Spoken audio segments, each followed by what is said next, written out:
అనగా అనగా ఒక అందమైన అడవి.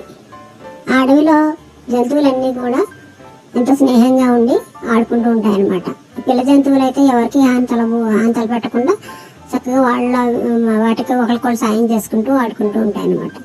ఏనుగు పిల్లైనా, సింహం పిల్లైనా, కోతులైనా, మరి కుందేళ్ళైనా కూడా ఎవరికి హాని తలపెట్టకుండా అవి ఆడుకుంటూ ఉంటాయి. ఒకరికొకళ్ళు పళ్ళు అన్నీ ఇచ్చుకుని ఒకరు తెచ్చిన ఫుడ్ ఒకరికి ఇచ్చి షేర్ చేసుకుంటూ ఎంతో బాగా ఉంటాయన్నమాట. అలా ఉండగా ఒకరోజు కుందేలు చెట్టు కింద అలా పడుకుని ఉంటుందన్నమాట.